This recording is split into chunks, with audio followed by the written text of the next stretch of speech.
Y principalmente habla de un paralítico que se encontró en un estanque llamado Bethesda. Bethesda, que significa casa del olivo. También se entiende que había una ciudad cercana ahí que se llamaba así y por eso le pusieron al estanque el estanque de Bethesda. El estanque tiene como nombre Colimban, con K, que quiere decir tirarse de cabeza, lo que nos da a entender que el estanque era un estanque bastante profundo donde se podía incluso nadar y podía tapar a una persona de profundidad. ¿Quién tenía este estanque? Este era un estanque que en Palestina, en esa ciudad, los judíos pensaban que cuando el estanque entraba en una especie de ebullición, el que se lanzara primero en el estanque quedaría sano. Científicamente, este tipo de tratamiento se le llama la hidroterapia, que es cuando las personas entran en agua caliente y reciben una especie de sales que contribuyen a incentivar el sistema inmunológico de la persona. Por eso en muchos casos ese tipo de las personas se entendía que eran sanas porque recibían esta hidroterapia, y a raíz de esto los judíos decían que quien causaba la ebullición del agua, como el agua comenzaba a moverse sin razón alguna, ellos decían que era un ángel que venía y removía el agua. Pero en realidad lo que sucedía es que el agua lo que tenía era una especie de descomposición química que causaba este tipo de reacción. Cuando habían lo que le llaman cuando pasa un canal subterráneo, que el agua se ponía bastante caliente. Es por esto que ellos entendían que era un ángel, pero en realidad era que el agua entraba en ebullición. No sé si ustedes han visto algunos lugares, inclusive en este país hay lugares donde hay charcos o estanques de agua, que el agua es bastante caliente en comparación con el ambiente fuera. No sé si en San Juan, en Neiva. Sí, que hay uno que le llama la agua. Exacto. Yo no sé es para el sur, yo sé que es para allá. ¿Para el sur? ¿El qué? De San Cristóbal para allá. En algún sitio. Agua azufrada. No, esa es otra. Esa es un agua que tiene mucho contenido de azufre. Entonces el agua incluso tiene un aroma. Un aroma.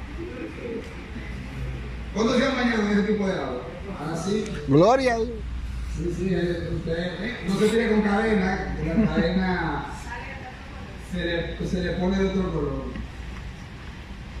Entonces, en este tipo este era el agua que ellos entendían en el estanque de Bethesda, que era un ángel que removía, y entonces las personas se podían sanar. En este entonces Jesús se encuentra con este paralítico y le hace una pregunta.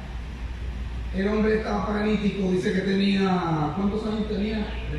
38 años que estaba paralítico. Se pudiera entender que los 38 años él lo tenía visitando el estanque y esperando a que alguien lo ayudara a lanzarse al estanque cuando el agua entraba en ebullición, porque él no podía valerse por sus piernas. Entonces, cuando Jesús le pregunta si él quería ser sano, ¿no le parece curioso que Jesús a un enfermo le pregunte si quiere ser sano? Pues no es tan curioso, porque hay ocasiones en que existen personas que se acostumbran y se adaptan tanto a la enfermedad que después les gusta más vivir de la compasión, el beneficio de la enfermedad que ser sano. Yo recuerdo una vez que un pastor en una iglesia estaba haciendo milagros y sanando gente, y un señor que está en una silla de ruedas, el pastor le dice a los líderes que se lo traiga, el señor dice que no, de la silla de ruedas, el pastor baja del púlpito y se dirige hacia el señor comienza a dar para atrás con la silla de ruedas, el pastor se acerca más, el señor sigue dando para atrás a la silla de ruedas, y el pastor le quita a los enfermos, y cuando el hombre ve que el pastor se llega hacia él voltea la silla, que acelera y salió de la iglesia. En eso el pastor, cuando termina el culto, termina de orar por todas las personas y luego se encuentra con alguien y le pregunta, oiga, usted, a Luvier, le dice, ¿y por qué usted no me trajo al inválido para que yo orara por él? Y él dice, no, es que yo le dije, y el inválido me dijo que él no quería que usted orara por él. ¿Y por qué él no quería que yo orara por él? Y él dijo, bueno, lo que pasa es que ese señor recibe no le dice manutención, le da un subsidio del gobierno de $5,000 y si usted lo sanaba, ese señor iba a perder los $5,000. Es decir, este señor prefería quedar inválido y vivir devengando los $5,000 porque él a lo mejor decía, por más que yo trabaje, si este hombre a mí me sana, ¿cuándo en la vida yo voy a conseguir $5,000? Si hay alguien que gane $5,000 aquí, por favor, cuando termine el culto, se me acerca que tengo que orar por él y darle una palabra. Pero les pudiera parecer curioso que este señor, tal vez, al estar inválido, había muchas cosas que a él se las tenían que hacer. Tal vez hasta comida. Todo había que dárselo. Incluso había personas, me imagino que a él lo llevaban al estanque todos los días y como no podía caminar, andaba en un lecho, se imagina que él andaba cargado y lo llevaban cargado. Es decir, que él no hacía ningún esfuerzo, meramente quedarse a esperar que el estanque entrara en ebullición para pedirle a alguien que lo ayudara a entrar. ¿Qué es lo curioso con esto? Cuando Jesús le pregunta si tú quieres ser sano, Jesús quería saber si él estaba dispuesto a dejar de recibir los beneficios por estar inválido y a comenzar a valerse por sí mismo. Y es en este momento que él, sencillamente, cuando Jesús le dice tú quieres ser sano, él le responde, Señor, es que yo no tengo nadie que me entre en el estanque. ¿Saben qué sucedía con ese señor? Él estaba acostumbrado a que a él se lo hicieran todo. Y él demandaba a que todo el mundo le debía a él un favor. Era una persona que estaba tan acostumbrada a que le sirvieran en todo, que se creía merecedor de todo y no quería pagar el precio absolutamente de nada. Y esto lo vamos a ver a continuación. Cuando Jesús le dice, levántate, toma tu lecho y anda, sucede que pudiéramos decir, wow, levántate, toma tu lecho y anda. Qué curioso que ahora no era el lecho que lo iba a llevar a él, sino él quien iba a llevar el lecho. Lo que Jesús quería traer a la mente de este hombre es que más que sanarlo, Jesús quería hacerlo entender que era momento de él hacerse responsable de sus acciones. Por eso Jesús no solamente lo sana, sino que le dice, toma tu lecho y anda. Más adelante vamos a ver qué pasó. Dice la palabra que eso sucedió, ¿qué día? Un sábado. ¿Y qué sucedía los sábados? El día de reposo. ¿Saben qué pasaba con el día de reposo? Los judíos entendían que el sábado no se podía hacer ningún tipo de trabajo y es porque esto estaba estipulado no por una ley que se inventaron los judíos, sino por una ley que venía ¿de dónde? Del Antiguo Testamento. De hecho, los judíos tenían 39 clases de trabajos que estaban prohibidos el sábado. Y de estos 39 clases de trabajo, ellos le llamaban los trabajos padres. Le llamaban trabajos padres porque eran los trabajos principales que estaban prohibidos hacerlos un sábado. Y ellos estaban tan extremistas con el hecho de hacer algún trabajo los sábados que por dos razones. Y son dos citas bíblicas donde en el Antiguo Testamento se penalizaba incluso con la muerte cuando una persona trabajaba un sábado. La primera está en Jeremías capítulo 17, versículo 29 al 27. En esta cita es cuando Jeremías le dice al pueblo que no podían trabajar. Jeremías capítulo 17, versículo 19 al 27. En esta situación, Jeremías le exige al pueblo que no podían trabajar el sábado. Pero ¿saben por qué él le decía que no podía trabajar el sábado?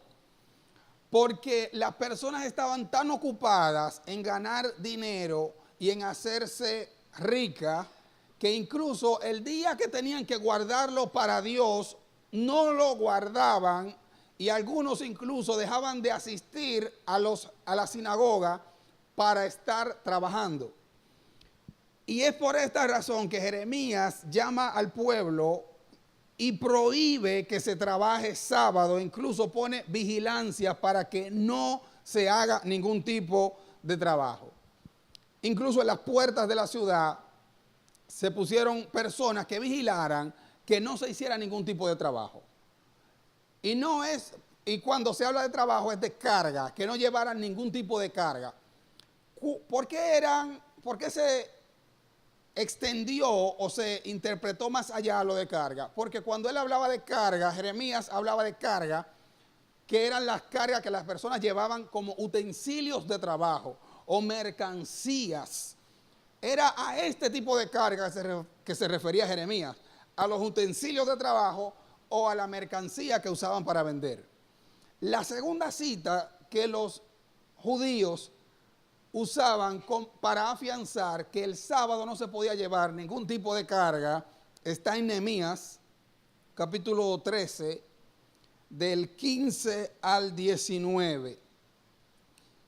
Y esto fue a raíz de que las personas de aquel tiempo se concentraron en trabajar para sí mismos y descuidaron la casa de Dios. Llámese los diezmos y las ofrendas. Lo que llevó a que los sacerdotes tuvieran que trabajar también para poder sustentarse, ya que en la casa de Dios no había FT suficiente. Entonces, a raíz de esto, Nehemías puso guardias también y castigó y se puso una ley que se castigaba incluso a cualquier persona que trabajara el sábado, porque Dios incluso estaba demandando que el pueblo no estaba guardando el sábado por estar dedicándose al trabajo. No es que Dios prohibía meramente la carga per se como ellos lo malinterpretaron. Dios lo que quería era que a él se le dedicara el día con la devoción correcta que él había exigido en la ley.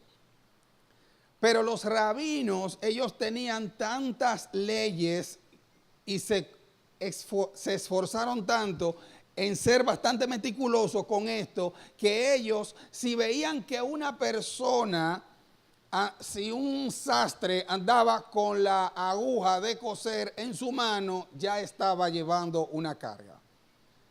Se fueron al extremo de pensar que si un minusválido andaba con la muleta o con el lecho, bueno, no andaba con el lecho pero si andaba con la muleta, eso era carga porque estaba haciendo una fuerza. Si alguien tenía una prótesis, no podía andar con la prótesis ese día porque esa era una carga. De hecho, llegaron al extremo de juzgar a las personas que tenían diente potizo, que el diente potizo no se podía cargar porque no se podía tener puesto el sábado porque era una carga. No se podía andar con prendas porque era una carga. Eran tan extremistas que se concentraron más en la prohibición que en la razón de la prohibición.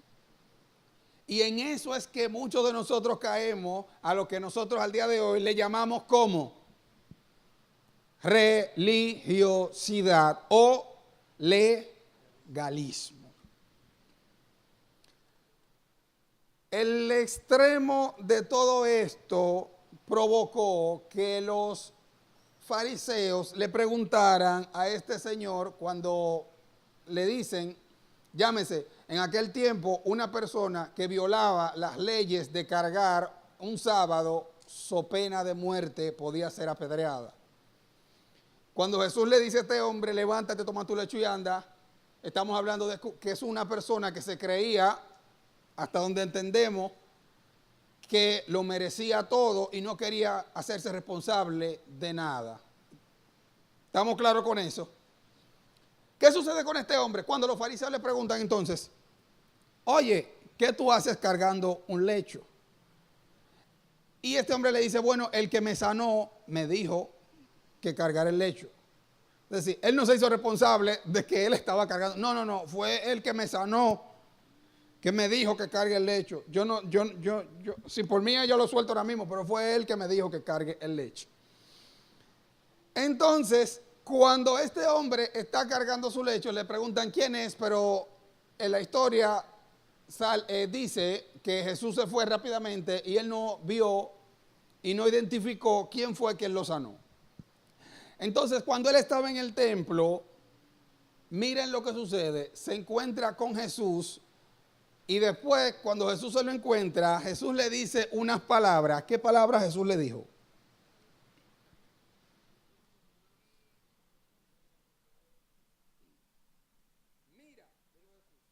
Mira. ¿Qué le dijo? Búsquenlo. Mira, ahora. Exactamente. Jesús le dijo, mira, ahora ya estás sano, no peques más, para que no te venga algo peor. Algunos estudiosos hablan de que la raíz del pecado de este señor había sido de pecado y por eso Jesús, cuando lo sanó, le echó fuera el pecado. Yo no estoy muy de acuerdo con eso. Eso soy yo, porque ya hemos visto en otra ocasión que a una persona que estaba en pecado, Jesús primero le perdonó su pecado y luego lo sanó. Si Jesús hubiese querido perdonarle los pecados a este señor, primero hace el mismo proceso que hizo con la persona anterior, le perdona los pecados y no meramente lo sana. ¿Por qué en este caso sucedió tal vez invertido? Jesús lo sana y después Jesús le dice, ya que estás sano, no peques más para que no te venga algo peor. Lo que sí puedo analizar es lo siguiente. Este hombre, después que Jesús lo sanó, fue a donde los fariseos y díganme si no, chivateó a Jesús. Porque Jesús le dijo, levántate, toma tu lecho y anda. Él tomó el lecho. Y cuando los fariseos lo encontraron, él dijo, no, fue Jesús el que me mandó a tomar el lecho. Eso no es culpa mía. Échele la culpa a él. Sí.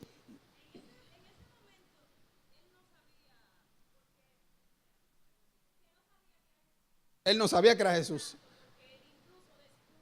Exactamente. Él dijo que alguien le mandó. Exactamente. Y ahora voy para allá. Entonces Jesús le dice, no peques más para que no te venga algo peor. Cambia la actitud que tienes, egoísta, para que no te venga algo peor. Perfecto. ¿Qué hizo él después que Jesús le dijo esto? Fue y lo chivateó.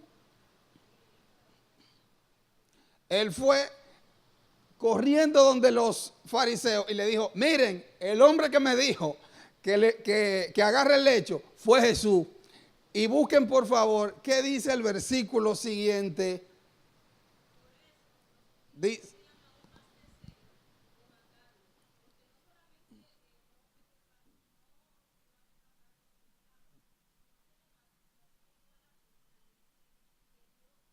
Exactamente. A raíz de la acusación, a raíz de que este hombre fue y delató a Jesús, de ese momento comenzó la persecución para matar a Jesús. Ahora, ¿qué podemos ver con esto? A pesar de que Jesús sabía que este hombre lo iba a delatar, démonos cuenta de una cosa: todo el proceso de cada paso de la vida de Jesús era con el propósito de que Jesús fuera a la cruz. Anterior a esto ya habíamos visto una persona que Jesús le dijo, no se lo digas a nadie, él como quiera fue y se lo dijo a todo el mundo, y eso causó más revuelo. Ahora vemos otra persona que Jesús le dice, no peques más, y este hombre va como quiera, con su misma actitud egoísta, y va y delata a Jesús para él limpiarse y que toda la culpa le caiga a Jesús. Pero Jesús sabía que todo esto iba a pasar, y todo esto era parte del plan de Dios para que Jesús fuera a la cruz. A raíz de esto, los fariseos cuestionaron a Jesús y le preguntaron que por qué Jesús hacía milagros un sábado y por qué no guardaba el sábado. Y es a raíz de esto que entonces Jesús le responde una serie de cosas hablando de él mismo, en el que los fariseos se molestaron bastante, porque Jesús comienza dando varios detalles de él. Y Jesús, cuando da estos detalles, dice 4 cosas importantes que es bueno que la notemos. La primera es que él establece su identidad con Dios. Cuando Jesús dice, yo no hago lo que yo quiero, sino que yo hago lo que el Padre me dice que haga. Entonces, si él hace lo que el Padre le dice que haga, él está diciendo que él tiene una identidad con Dios, es decir, que él tiene una conexión con Dios y que él escucha lo que Dios dice. Es decir, él está diciendo que la relación que los fariseos tienen con Dios es un disparate comparado con la relación que Jesús tiene con Dios. Es decir, los fariseos hablaban con Dios por carta y Jesús tenía una conexión 5G con Dios. Lo segundo es que la identidad de Jesús no estaba basado en que él y Dios eran iguales, sino en la obediencia. Porque Jesús decía que a pesar de que él tenía una relación con Dios, su relación se basaba en una obediencia, no de que Jesús le mandaba a Dios y Dios le mandaba a Jesús, sino que Dios era quien le daba la orden a Jesús y Jesús ejecutaba exactamente lo que Dios decía que él tenía que hacer. Lo tercero es que esta obediencia que Jesús tenía para con Dios no estaba fundamentada en el miedo o el respeto, sino en el amor. Jesús no obedecía a Dios porque Dios era supremo. Jesús obedecía a Dios porque Jesús amaba al Padre y porque él entendía que el Padre lo amaba a él. La mejor relación y la mejor forma de nosotros obedecer a Dios es a través del amor. Porque si obedecemos a Dios a través del miedo, créanme que el miedo llega un día en que desaparece. No hay un miedo que dure para toda la vida. Llega un día que el miedo se vence. ¿O cuántos tenían miedo a la edad de 5 años? ¿Y a cuántos a la edad de 10 años ese miedo se le fue? A lo mejor a los 10 años llegó otro tipo de miedo, pero el miedo de los 5 años, a los 10 años ya no era lo mismo. Y cuando usted cumplió 20, los que tienen 20 no tienen el mismo miedo que cuando tenían 10 años. Porque llega un momento, aunque ustedes no lo crean, que el miedo se vence. Y llega una edad, aunque ustedes no lo crean, que al miedo más grande se le va, y es el miedo a la muerte. Llega un momento, mis amados hermanos, que hasta la muerte se le pierde el miedo. Mi abuelo murió a los 103 años y él siempre bromeaba con que él se iba, cuando él quería algo, él decía, si no me lo dan, cuando yo me muera te voy a salir de noche. Él bromeaba con la muerte y él decía, cuando viene a mí me voy mañana. Mi bisabuela también todavía bromea Bueno, no bromea, ella lo dice en serio. Pero desde que mi papá nació, mi bisabuela dice que toda la Navidad, ella dice que esta es su última Navidad y que ya que se despidan, que quien la va a abrazar, que la abrace, que la va a ver, que la vea. Toda la Navidad ella dice lo mismo. Este es mi último año. Eso fue desde el 1961 y todavía ella se está despidiendo. Es decir, que hasta la muerte se le pierde el miedo. Pero había una cuarta cosa y es que Jesús tenía plena confianza en Dios. Para obedecer a Dios, mis amados hermanos, hay que tener plena confianza en Dios. ¿Por qué? Porque Jesús sabía que todo el proceso que él estaba atravesando lo iba a llevar a la cruz y la cruz lo iba a llevar por consiguiente a la muerte. Pero él estaba confiado que él 3 días después iba a resucitar. El tema difícil de Jesús no era morir o resucitar. Vean en Juan capítulo 17 qué era lo que en realidad le importaba a Jesús en este proceso de obediencia a Dios. En Juan capítulo 17 Jesús expresa en realidad cuál era su posible preocupación de haber venido al mundo a morir por nuestros pecados y qué era lo que en realidad él tenía la ligera preocupación, pero confianza en Dios de no perder. ¿Qué era?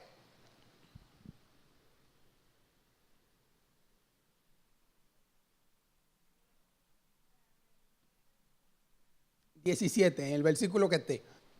En Juan 17, Jesús hace una oración por sus discípulos. Y Jesús, cuando está culminando la oración, le dice a Dios: Padre, la gloria que me diste, yo les he dado para que sean uno. Ahora, la gloria que yo tenía, devuélvemela. Eso era lo que Jesús tenía la plena confianza de que iba a recuperar si obedecía el mandato de Dios. Es decir, la gloria que Jesús recibió en la tierra, Jesús no la dejó a nosotros. Es decir, Jesús no le dio importancia a esa gloria. La gloria que Jesús en realidad estaba confiado de que algún día él iba a recuperar era la gloria que él tenía de estar a la diestra de Dios. Cuando nosotros caminamos confiando en Dios, podemos tener plena confianza, debemos de tener plena confianza de que hay una recompensa, de que hay una gloria que nosotros recibimos como consecuencia de nuestra obediencia. Y si nosotros buscamos a Dios y no estamos confiados de que hay una recompensa para los que le buscan, entonces la Biblia es una mentira. Vuelvo otra vez. Todo el que obedece a Dios, todos ustedes que están buscando de Dios y están acercándose a Dios, buscando su presencia y obedeciendo sus mandamientos, tienen que obedecer a Dios porque le aman. Pero si algo tenemos que tener claro es que nuestra obediencia a Dios no es en vano. Yo no obedezco a Dios porque sí. Yo no amo a Dios porque sí. Es decir, todo lo que tú haces por alguien, tú no lo haces porque sí. Tú esperas una gratificación. Y si es a Dios que nosotros le obedecemos, tiene que haber una recompensa. Y saben una cosa, la Biblia dice que es necesario que el que se acerca a Dios crea que le hay y que Él es galardonador de los que le buscan. Y cuando este versículo dice que es necesario, es que para nosotros poder acercarnos plenamente a Dios, es de vital importancia que nosotros entendamos dos cosas. que Él existe y que Él recompensa. Y todo el que se acerca a Dios tiene que acercarse creyendo esto, que Él existe y que Él recompensa. Porque hay una recompensa para los que creen en Dios. De hecho, el salmista en el Salmo 84 decía: Jehová Dios mío, bienaventurado el hombre que en ti confía. Bienaventurado el hombre que pone en ti sus fuerzas y en cuyo corazón están tus caminos. Que cuando atraviesa el valle de lágrimas o el valle de tormento o la situación difícil, lo cambian en fuentes. Hay una recompensa cuando nosotros confiamos en Dios. Y esa confianza tiene que estar basada en que hay una recompensa para ti cuando tú le eres fiel a Dios. Pero no es una recompensa que nosotros tenemos que venir a exigirle a Dios: Señor, dame mi recompensa. Es una recompensa que llega en el momento oportuno, no en el momento deseado. Hello. La recompensa llega en el momento oportuno, no en el momento deseado. Porque yo estoy seguro que muchos de los que estamos aquí estamos esperando al menos una recompensita de Dios. Me levanta su mano quien está esperando al menos una recompensita de Dios por la obediencia. Aleluya. Menos mal que hay hermanos sinceros aquí. Pues esa recompensa de Dios la estamos esperando. ¿Y a cuánto le gustaría que esa recompensa llegara hoy? Aleluya. Me encantaría salir por esa puerta. Aleluya. Me voy con mi recompensa. Me encantaría, hermanos, ahora mismo poder decirle: hermano, cuando tú salgas por esa puerta, tú vas a salir con tu recompensa. Aleluya. Me encantaría poderles decir eso. Es un sueño, hermano. Anhelo poder ahora mismo. Lalo, levanta tu mano, Lalo. Ponle la mano atrás. Recibe ahora. Tu recompensa viene ya. Sería maravilloso poderle decir eso. Pero mis amados hermanos, Dios es omnisciente. Ese es uno de los atributos que tiene Dios y no lo tiene nadie más, ni sobre la tierra ni debajo de la tierra. ¿Y la omnisciencia en qué consiste? En saberlo todo. Y cuando tú lo sabes todo, tú sabes pasado, presente y futuro. Lamentablemente, yo no puedo hablar del futuro de ninguno de ustedes porque yo no soy omnisciente. Yo no puedo declarar la bendición de Lalo porque yo no soy omnisciente. Y yo no puedo llenarle la mente a Lalo de que sus sueños y sus anhelos serán cumplidos hoy, mañana o pasado mañana, porque eso solamente lo sabe Dios. Porque quien tiene el control y el dominio de la vida de Lalo es Dios. Lo que yo tengo que decirle a Lalo es lo que la Biblia a mí me dice: aguarda a Jehová, esfuérzate, aliéntese tu corazón y espera en Jehová. Lo que yo le puedo decir a ustedes es que hay una recompensa, llegará esa recompensa y sus ojos no se van a ir al sepulcro hasta que ustedes vean su recompensa. Ustedes no se van a morir hasta que vean su recompensa. Mire, yo escuché un testimonio, una vez un pastor vino hace unos años, y él estaba hablando de que Dios le prometió a él, a su mamá, que todos sus hijos se iban a convertir, iban a venir a los pies de Cristo. Eso fue una promesa que Dios le hizo a la señora en un momento de oración que la señora tenía, una mujer muy fiel, muy devota a Dios. Y ella le había pedido a Dios con lágrimas que ella lo único que quería era que todos sus hijos vinieran a los pies de Cristo. Era algo que ella había sembrado y ella se aferró no en sus deseos, sino en lo que dice la palabra de Dios. ¿A qué los quiero llevar? Cuando la palabra de Dios dice en el libro de Josué: yo y mi casa serviremos a Jehová, no, eso no es una promesa de Dios. Entre las promesas de la Biblia, yo y mi casa serviremos a Jehová, no es una promesa. Eso fue una declaración que dio Josué, y en esta declaración Josué hizo un compromiso de que él y su casa iban a servir a Jehová. Cuando Josué dijo esto, Josué lo que estaba estableciendo era: yo voy a hacer que en mi casa todos mis hijos y mi esposa adoren únicamente a Dios, y el que no adore a Dios, so pena de muerte. Eso fue lo que Josué dijo. Yo voy a traer orden en mi casa, porque esta promesa de Josué vino a raíz de que el pueblo, había un grupo que estaba adorando a otros dioses y un grupo que estaba adorando a Dios. Y Josué entonces trazó una división y dijo, los que quieran adorar a otros dioses, váyanse para allá, escojan ustedes hoy a quién servir, elijan ustedes, pero yo y mi casa, es decir, yo estoy hablando por mis hijos, yo y mi casa vamos a servir a Jehová, y en mi casa el único altar que será levantado será a Jehová.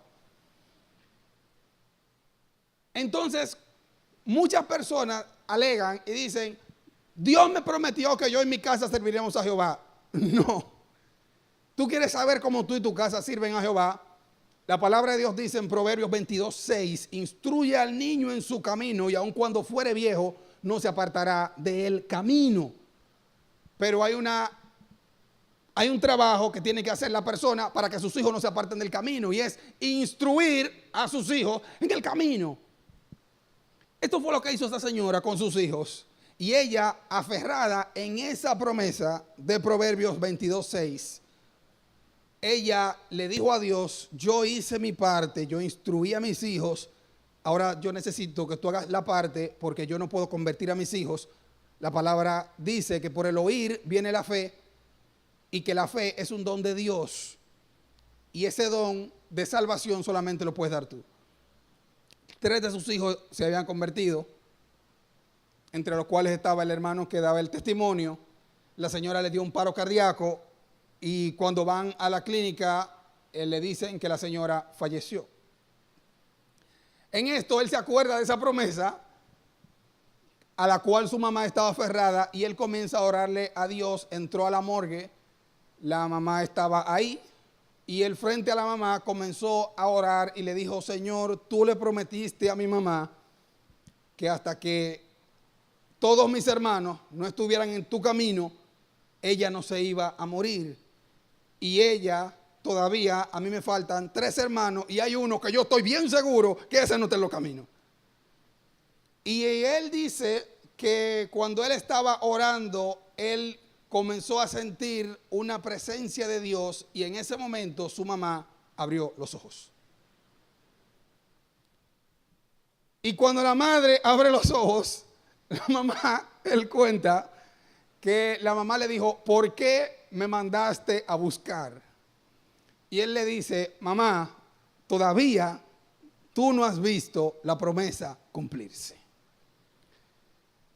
Miren, amados, e incluso en la Biblia hay una historia donde Dios hizo una promesa a alguien y esta persona murió antes que la promesa se cumpliera. Pero dice la Biblia que cuando esta persona estaba muerta, Dios le cumplió la promesa que le había hecho. Se trata de nada más y nada menos que el profeta Eliseo. Cuando Elías le dice a Eliseo que él se iba a ir y que ya lo dejara, y Eliseo le dijo, no me voy a ir hasta que tú me des una doble porción de lo que tú tienes. Y Eliseo le dijo, si tú ves, Elías le dijo, si tú ves cuando yo me vaya, cuando yo sea arrebatado, entonces tú vas a recibir una doble porción. La Biblia registra que Elías realizó 7 milagros sobrenaturales, pero cuando Eliseo muere, se supone que Eliseo debió haber realizado el doble de milagros que realizó Elías. Si Elías realizó 7 milagros, ¿cuántos milagros debía realizar Eliseo? Pero la Biblia registra que Eliseo murió y solamente había registrado 13 milagros. Pero cuenta más adelante que una vez venían unos soldados de una guerra y había un soldado que había muerto, herido, que lo habían herido, y a raíz de esto murió. Y el compañero, cuando ve que él muere, ve que hay una tumba cerca y tira al amigo, al difunto, dentro de la tumba, y resulta que esta era la tumba de Eliseo, y el soldado muerto se levantó y resucitó. Y en ese momento se cumplió la promesa de los 14 milagros de Eliseo. De hecho, hay una promesa que Dios le hizo a Moisés de entrar a la tierra prometida, pero dice la palabra que Moisés murió y Moisés no entró a la tierra prometida. Pero hubo un momento en que Moisés sí llegó a la tierra prometida. Y fue cuando dice la palabra que Jesús estaba en la transfiguración y habían dos hombres al lado de Jesús dentro de la tierra prometida. Uno era Elías y el otro, dice la Biblia, que era Moisés. Miren, amados hermanos, no hay promesa que Dios haga que no la cumpla. En el tiempo que yo quiero, no, en el tiempo que Él quiere y en el tiempo que Él diga. Aprendamos a esperar y a confiar que Dios cumplirá lo que en la Biblia dice que Él va a cumplir, no lo que mi mente dice que Él va a cumplir, que no es lo mismo. Amén. Cuando Jesús habla sobre su autoridad como Hijo de Dios, Jesús le habla a los discípulos y a los fariseos y le expresa que Él es el Hijo del Hombre. Y muchos han escuchado la palabra Hijo del Hombre. ¿De dónde viene esta expresión de Hijo del Hombre? En realidad, el origen de la palabra Hijo de Hombre radica en el capítulo 7 de Daniel. Daniel capítulo 7, del versículo 1 al 14, se habla sobre Daniel tiene una visión y habla sobre las bestias, diferentes bestias, el oso, el águila. Y estas bestias representaban los reinos que estaban dominando en aquel tiempo.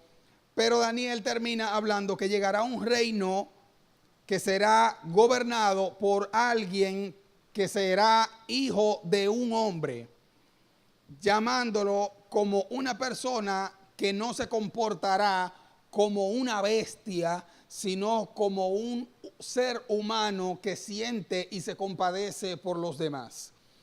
Y cuando Daniel habla del Hijo del Hombre, entonces es de ahí que los judíos abrazan esto y entienden que el Mesías será llamado Hijo de Hombre. Por eso cuando Jesús se autoproclamaba Hijo de Hombre, Él estaba diciendo que Él era el Mesías. También en Isaías capítulo 35, versículo 6, habla de otra cualidad que iba a tener el Mesías, y todos los judíos estaban claros en eso, y era que el cojo saltará como un ciervo. Y cuando Jesús sanó a este paralítico, Jesús estaba afianzando que Él era el Mesías, basándose en la creencia de que el Mesías iba a levantar a los cojos. También habla de que le va a dar vista a los ciegos. Y si pueden leer todo el capítulo del 35 de Isaías, verán todas las cualidades que los judíos esperaban que tuviera el Mesías. Pero una de las cualidades que iba a tener el Mesías era que iba a resucitar a los muertos y que juzgará con justicia. Y esta cualidad de dar vida a los muertos era una cualidad divina, porque los judíos entendían que la autoridad y el poder de dar vida a un muerto la tenía solamente Dios. Está en Deuteronomio capítulo 32, versículo 39. Deuteronomio 32, 39.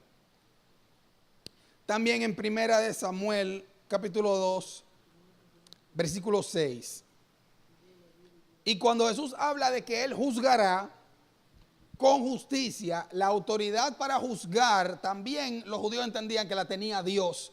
Y esa es otra cualidad que Jesús dijo, que Él iba a juzgar. Está en Deuteronomio capítulo 1, versículo 17. Entre los versículos de Juan capítulo 5, del 25 al 29, Jesús habla de que Él vino a dar vida a los muertos. Y cuando Jesús habla de dar vida a los muertos, se refiere a la muerte espiritual en la que se encontraban los judíos.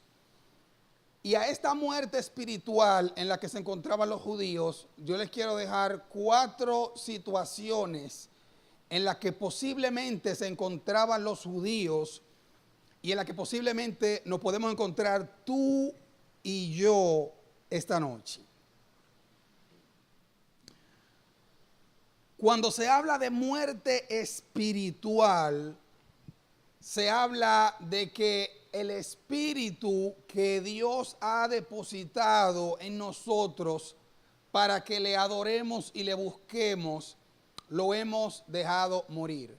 De hecho, Pablo le dijo a Timoteo: aviva el fuego del don de Dios que te fue impuesto por las manos. Cuando Pablo habla de avivar el fuego, y otra parte de la palabra de Dios, no recuerdo dónde lo dice, que dice: no contristéis al Espíritu Santo con el cual fuisteis sellados. Es decir, que cuando tú y yo recibimos el Espíritu Santo, hay una probabilidad de que nosotros podamos matar al Espíritu Santo en nosotros. Hay personas que dicen: salvo siempre salvo. Y si tú recibes al Espíritu Santo y tú te descarrías, entonces tú nunca lo recibiste, porque el Espíritu Santo no se va. Si el Espíritu Santo no se fuera, entonces la Biblia no hablará de contristar el Espíritu Santo y de no apagar la llama. Es decir, hay condiciones en las que nosotros podemos caer en una muerte espiritual con el simple hecho de nosotros desechar la voluntad del Espíritu Santo en nosotros. La primera razón es cuando nosotros dejamos de intentarlo. ¿A qué yo me refiero cuando hablo de dejar de intentarlo? Me refiero cuando nosotros vivimos en la lucha con el pecado y llega un momento que decimos: ay, ya yo no puedo más. Ya yo voy a dejar esto así. Ya yo no puedo vencer este pecado. Yo tengo un pecado crónico, ya yo soy adicto a este pecado y no hay forma alguna en que yo salga de este pecado. Y es en ese momento en el que nosotros caemos en la muerte espiritual, cuando nosotros sencillamente dejamos de intentarlo. Cuando decimos: ya yo lo intenté una vez, ya yo lo intenté otra vez, ya yo lo intenté 3 veces. Yo he orado, yo he ayunado, yo he vigilado, yo he ido a liberación, yo he ido a esto, yo he ido a lo otro, yo he hecho todo lo posible y todavía al día de hoy yo sigo luchando con este pecado. Ya yo no tengo remedio, ya Dios no quiere saber de mí, porque al final de cuentas yo le he prometido 1001 veces a Dios que yo iba a dejar este pecado y yo sigo cometiendo lo mismo una y otra vez. Entonces ya yo voy a dejar de intentarlo. Yo sencillamente me rindo y me voy al infierno y ya. En esta condición, mis amados hermanos, es cuando nosotros se nos olvida el factor de la gracia de Dios. Porque cuando el apóstol Pablo dijo que él se le había dado un aguijón en su carne, a lo que él definió como un mensajero de Satanás, en varias ocasiones él le pidió a Dios que se lo quitara, pero Dios le dijo: bástate en mi gracia, porque mi poder se perfecciona en tu debilidad. Es decir, que lo que Pablo tenía era una debilidad. La misma debilidad en la que Pablo hablaba de que seamos comprensivos con los débiles y que ayudemos a los débiles. Y cuando Pablo habla de esta debilidad, lo que Pablo está diciendo es que a pesar de tu debilidad, mi amado hermano, recuerda que Dios no deja de amarte. A pesar de las caídas que yo tenga, Dios no deja de amarme. ¿Ustedes saben por qué? Porque la palabra de Dios dice, el apóstol Pablo dijo: por lo cual estoy seguro que ni la muerte, ni la vida, ni ángeles, ni principados, ni potestades, ni lo presente, ni lo porvenir, ni lo alto, ni lo profundo. Y termina diciendo: por si se me olvidó algo, ninguna otra cosa creada me podrá separar del amor de Dios que es en Cristo Jesús, Señor nuestro. Así que, mi amado, si tú estás luchando con un pecado que todavía al sol de hoy tú no lo has dejado, no dejes de intentarlo, porque la palabra de Dios dice que 7 veces cae el justo y 7 veces vuelve a levantarse, lo que significa que Dios no ve tus caídas y Dios no te anda contando cuántas veces tú caes. Dios lo que cuenta es cuántas veces tú te levantas. Y si hoy caíste, hoy Dios te dice, vuelve a levantarte. Y si mañana vuelves y caes, Dios te dice, vuelve a levantarte. Ustedes saben una cosa, Jesús le dijo a Pedro, Pedro, tú me vas a negar 3 veces. Y Pedro dijo, no, Señor, yo no lo voy a hacer. Sí, Pedro, tú me vas a negar 3 veces. ¿Saben una cosa? Pedro lo negó a Jesús. ¿Y cuántas veces lo negó? 3 veces. ¿Y ustedes saben qué le dijo Jesús a Pedro? Que él había orado. Él le había orado para que su fe no falte. Usted sabe una cosa, mi amado hermano.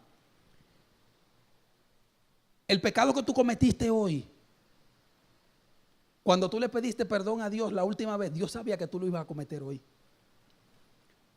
Te tengo otra noticia.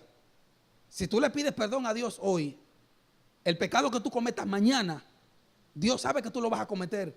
Pero a pesar de que Dios sabe que tú lo vas a cometer mañana, Dios hoy te va a perdonar. Esa es la bondad de Dios. Que aunque Dios sabe que nosotros le vamos a fallar, Dios como quiera nos perdona. Dios me presta a mí, aunque Él sabe que yo no le voy a pagar. Porque esa es la gracia de Dios. En eso consiste la gracia de Dios. En que yo no he hecho nada, ni voy a hacer nada para merecerme el cielo. Para merecerme la gracia de Dios. Yo no he hecho nada, ni voy nunca jamás en la vida a poder hacer nada. Lo único que me va a permitir estar agarrado y aferrado de Dios es amarlo. Es amar a Dios. Porque de la única manera que yo puedo obedecer a Dios y que yo puedo serle fiel a Dios es cuando yo lo amo. Porque si yo me concentro en obedecerlo, mi propia carne va a fallar.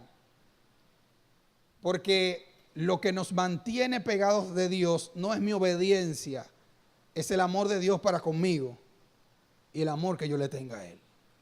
¿Saben qué dice los mandamientos cuando Jesús los resumió? ¿Cómo fue que Jesús resumió los 10 mandamientos? Jesús dijo, los mandamientos se resumen, obedecerás a Dios en todas las cosas y ayudarás a tu prójimo como a ti mismo. Jesús dijo, obedecerás a Dios sobre todas las cosas. Amarás. Jesús no dijo obedecerás, Jesús dijo amarás. Porque de la única manera que podemos obedecer a Dios es cuando lo amamos. No cuando decidimos obedecerlo. Lo segundo que nos lleva a la muerte espiritual es cuando nosotros dejamos de sentir. Y cuando nosotros dejamos de sentir, me refiero a cuando nosotros pecamos y no hay nada dentro de nosotros que nos haga sentir mal. Cuando tú pecas, si no hay nada dentro de ti que te contrista, que te hace sentir asqueroso, que te haga sentir triste, que te haga sentir pecador, te tengo una noticia, el Espíritu Santo voló hace tiempo. Si dejaste de sentir convicción de pecado, que es lo que hace el Espíritu Santo, que convence de pecado, te tengo una noticia. Si tú pecas y no sientes dolor en tu corazón, necesitas al Espíritu Santo. Eso es una señal de la muerte espiritual. La tercera razón que nos lleva a una muerte espiritual es cuando dejamos de pensar o dejamos de buscar. Llámese, cuando perdemos interés por las cosas de Dios. Te tengo una noticia, el Espíritu Santo se fue. Porque la palabra de Dios dice que ¿quién es quien pone el querer como el hacer en nosotros? Es Dios. Entonces, el querer nosotros buscar a Dios, el que nosotros busquemos a Dios, el que nosotros leamos la Biblia, el que nosotros oremos, el que nosotros ayunemos, el que nosotros vengamos a los cultos, ese deseo por buscar las cosas de Dios no nace de nosotros, porque dice la palabra que del hombre no procede nada bueno, que no hay quien busque a Dios.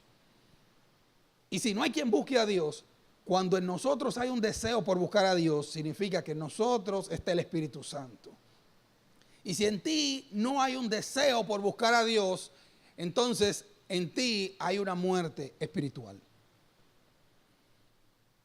Y te quiero dejar el último factor de la muerte espiritual, y es cuando nosotros dejamos de arrepentirnos. ¿Y cómo es cuando dejamos de arrepentirnos? Pues cuando nosotros pecamos y nos da lo mismo. Cuando yo hablo mentira y sencillamente digo, ya. Pero en mi mente está la convicción de que si tengo que volver a hablar mentira, yo voy a volver a hablar mentira. En que si yo robo hoy, no me importa robar hoy y robar mañana. Y hay muchos que caen en lo que se le llama el abuso de la gracia de Dios. Cuando nosotros pensamos que por más que yo peque, como quiera Dios a mí me va a perdonar, así que a pecar, que Dios se encarga de perdonar. Y cuando nosotros caemos en esa actitud de indiferencia con el pecado, que cuando pecamos nos da lo mismo y seguimos haciendo lo mismo y no tenemos el temor de que cuando venimos a la presencia de Dios nuestros pecados quedan descubiertos y que no nos importa si pedirle perdón a Dios o no pedirle perdón a Dios, si orar o no orar, cuando vivimos una vida totalmente indiferente en la que sencillamente Dios se vuelve un mito. Es en ese momento en el que nosotros estamos en la fase final de la muerte espiritual.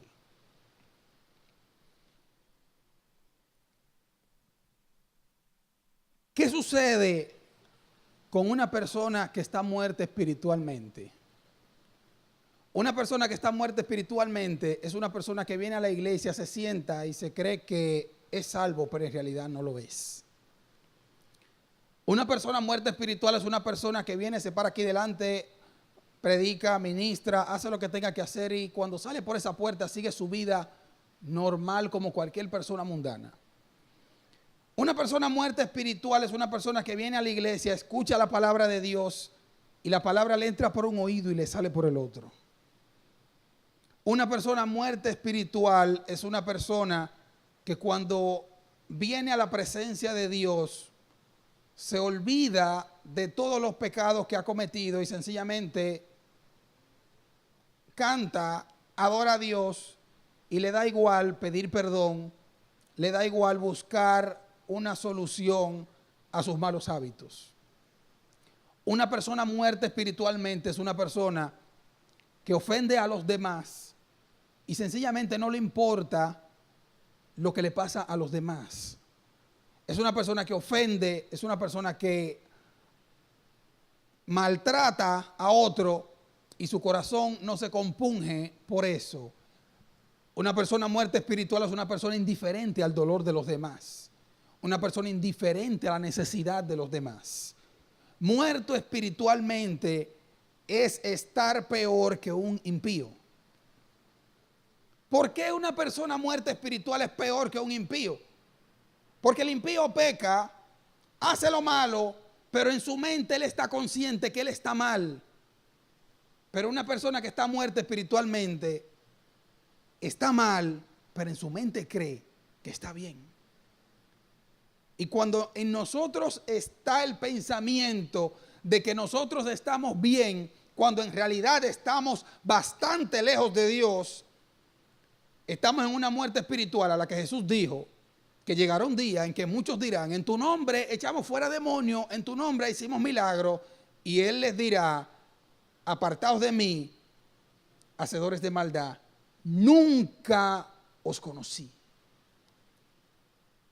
Es a este tipo de persona, esa muerte espiritual de la que Dios habla, en que si nosotros caemos, no tendremos perdón de pecado. Porque una persona muerta espiritualmente es una persona que no reconoce al Espíritu Santo, pero tampoco le interesa el Espíritu Santo. Sencillamente entiende que ya tiene el Espíritu Santo. Es de esta persona en la que Jesús dijo que por ellos blasfemar al Espíritu Santo no tendrán perdón de pecado. ¿Y cómo yo puedo blasfemar al Espíritu Santo? Pues cuando yo no tengo el poder y la unción de Dios y sencillamente hago prácticas mecánicas, humanas, emocionales, que parecen ser el Espíritu Santo, pero en realidad no lo son. Y cuando yo uso las emociones como sustitutos del verdadero Espíritu Santo, yo estoy blasfemando al Espíritu Santo. Porque yo estoy diciendo que ese es el poder de Dios. Y no hay nada que ofenda más a Dios que cuando se hace algo en su nombre que Él no ha dicho. Cuando yo comienzo a adorar y a hacer creer que yo tengo el poder y la presencia de Dios, pero en realidad lo que estoy actuando es bajo influencia emocional, yo soy un muerto espiritual que estoy blasfemando el nombre de Dios. Y cuando el Espíritu Santo se mueve en un lugar y yo me quedo indiferente, yo soy un muerto espiritualmente. ¿Y saben qué significa eso? Que si yo no soy sensible al mover del Espíritu Santo, que es el que convence de pecado, díganme por favor una cosa: ¿quién rayos me va a salvar? Si cuando está el mover del Espíritu Santo, yo no lo puedo discernir, ¿quién me va a convencer de pecado? Si cuando hay una persona siendo manifestada por el poder del Espíritu Santo y yo me quedo totalmente indiferente, entonces, ¿qué hay dentro de mí? Si estamos en un ambiente donde está la presencia de Dios y Carlos está siendo compungido por el poder de Dios, si yo estoy indiferente a lo que está ocurriendo en Carlos, ¿por qué el Espíritu Santo toca a Carlos y a mí no? Y si eso está sucediendo, ¿qué está pasando dentro de mí?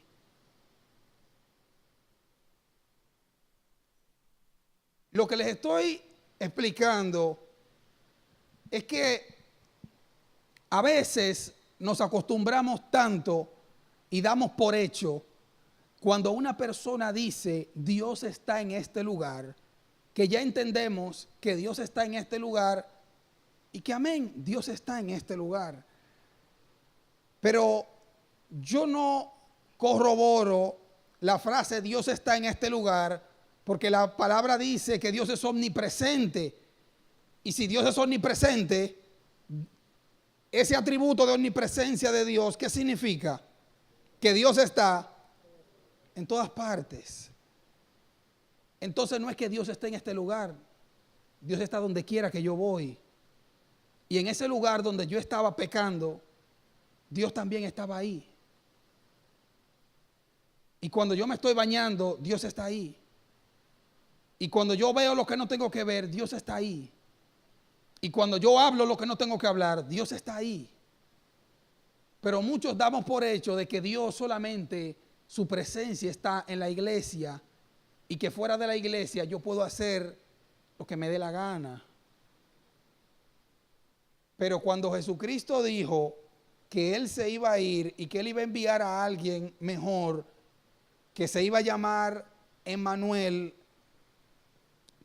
que iba a ser el Espíritu Santo, que Jesús era Emmanuel, que es Dios con nosotros. Pero quien iba a venir no iba a ser Dios con nosotros. El Espíritu Santo no es Dios con nosotros. El Espíritu Santo es Dios en nosotros. Significa que donde yo voy, el Espíritu Santo va. Y todo lo que yo hago, el Espíritu Santo está ahí conmigo, sea bueno o sea malo. Lo que yo les quiero dejar hoy, mis amados hermanos, es que nosotros necesitamos saber si tú y yo estamos muertos espiritualmente.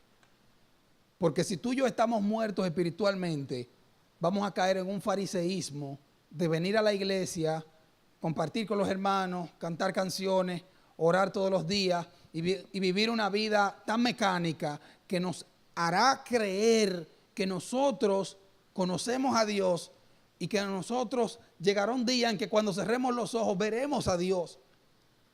Pero una persona muerta espiritualmente es la persona que cerrará los ojos creyendo que los abrirá en la presencia de Dios y lamentablemente los abrirá en un lugar totalmente diferente a lo que espera.